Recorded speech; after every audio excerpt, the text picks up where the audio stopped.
ওই এখন বাজে প্রায় 9টা, মানে 8:53 মতো। তো বেরিয়ে পড়েছি সাইকেল নিয়ে।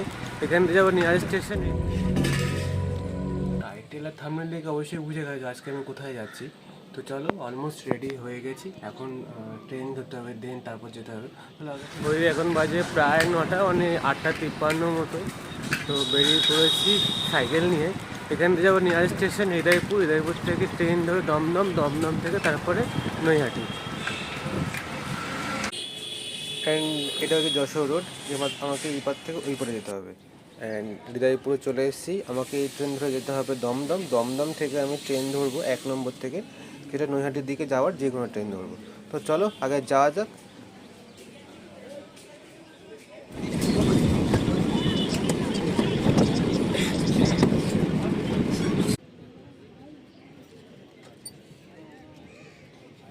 এখন ঘড়িতে বাজে 9:29। আমাকে এখন দমদমে নামতে হবে, নেমে 1 নম্বরে যেতে হবে।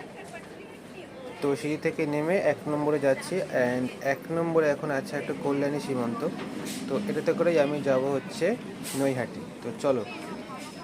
অ্যান্ড দেখো সকালবেলা 9:29 এখন বাজে। এখন এই হচ্ছে সানডে সকালে অবস্থা আমাদের নৈহাটির দিকে যাওয়ার 1 নম্বর প্ল্যাটফর্মে।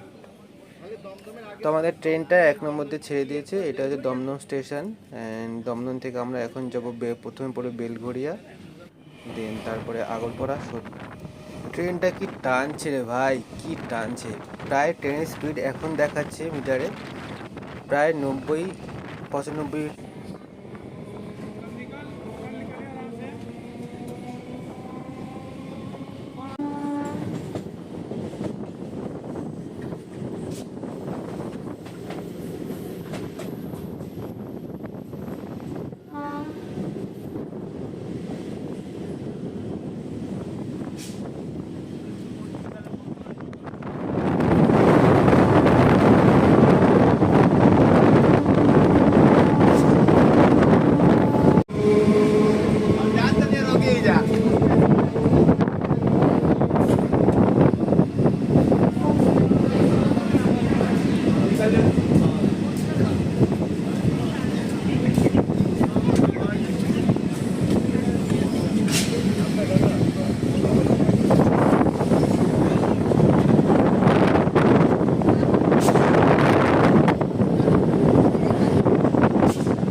ঘড়িতে সময় বলছে এখন 10:26। তা আমরা এখন চলে এসেছি নৈহাটি স্টেশন। আর এই হচ্ছে সকালবেলা 10:26 নৈহাটি স্টেশনের ভিউটা।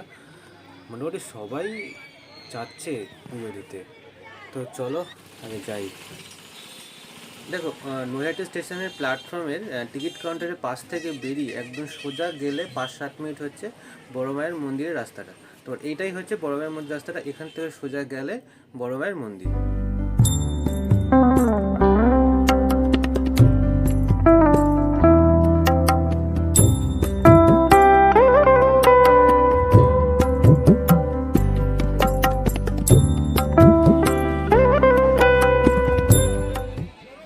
দেখো, তো আমি বাটা নিয়ে নিয়েছি। আমি প্রথমে ভেবেছিলাম যে মিষ্টির দোকান থেকে মিষ্টি নেবো, ফুল নেবো আর মোমবাতি ধূপকাঠি নিয়ে পুজো দেবো। কিন্তু এখানে মিষ্টির দোকান কোথায়, আশেপাশে কোনো মিষ্টির দোকান দেখলাম না। তাই 101 টাকার একটা বাটা নিলাম। বাটাতে ছিল 5টা প্যারা, একটা ফুলের মালা, ধূপকাঠি, মোমবাতি, আলতা, সিঁদুর। আর এই হচ্ছে একটা টোটাল সেট নিয়ে 101 টাকার বাটা।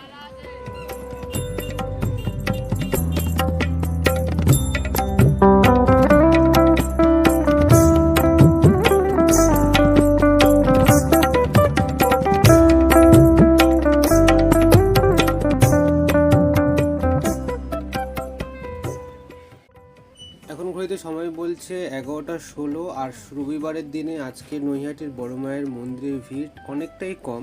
যতটা আমি ভেবেছিলাম তার থেকে অনেকটাই কম আজকে ভিড়।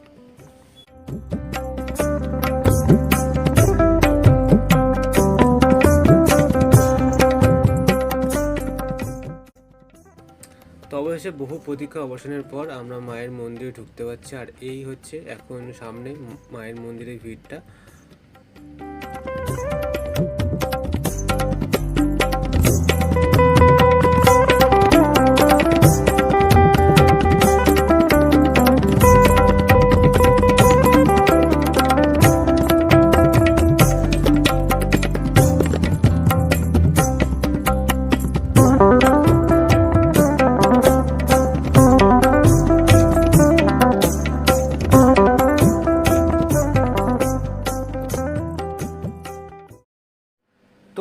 দাওয়া কমপ্লিট হয়ে গেছে, তো এখান থেকে কিছু খাবো, দেন তারপর যাব এখান থেকে লঞ্চ পার হয়ে চুঁচুড়া, এবং গঙ্গার যে ভাইবটা সেইটা তোমাদের একটা ভালো সিনেমাটিক শট দেখাবো।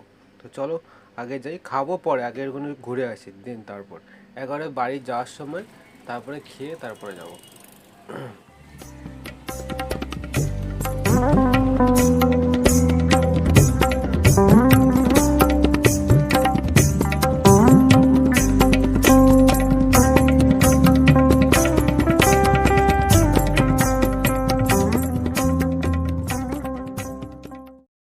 লঞ্চের ভাড়া নিল 8 টাকা। তো আমি প্রথমে ভাবলাম যে 4 টাকা কি 3 টাকা নেবে, পরে গিয়ে জিজ্ঞেস করলাম কত ভাড়া, বলছে 8 টাকা। তো যাই হোক আমার কাছে 10 টাকার নোটটা ছিল বলে 200 টাকার নোটে গিয়ে তেমন তাহলে বলতে, দাদা আপনার যেতে হবে না, আপনি বাসে করে চলে যান।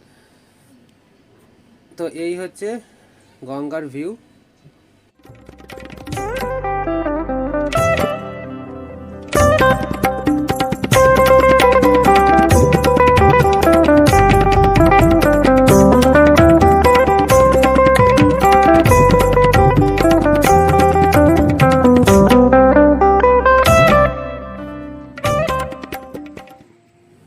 এখন ঘড়িতে সময় বলছে 12টা 8, আর আমি চুঁচুড়ায় পৌঁছে গেছি লঞ্চে করে মাত্র 8 টাকার বিনিময়ে। তো এই লঞ্চের ফেরিঘাটের পাশে একটা ছোট্ট মতো পার্ক আছে, এবং পার্কের পাশে চুঁচুড়ার যে ইনডোর স্টেডিয়াম আছে সেটা হচ্ছে এই বিল্ডিংটা, এইটা হচ্ছে চুঁচুড়ার ইনডোর স্টেডিয়াম।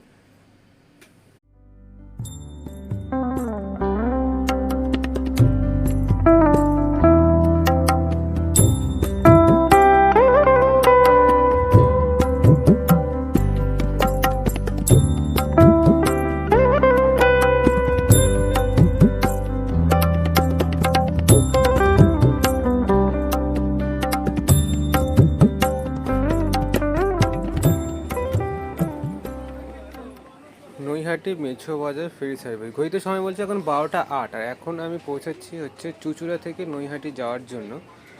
তো এই হচ্ছে চুঁচুড়া ফেরি সার্ভিসের আজকের সানডের দিনে লঞ্চের এই অবস্থা। মোটামুটি ভালোই ভিড় আছে লঞ্চটাতে, আর আমি তো সামনের দিকে চলে যাবো একদম, যেখান থেকে একদম গঙ্গার ভিউটা খুব ভালোভাবে দেখা যায়।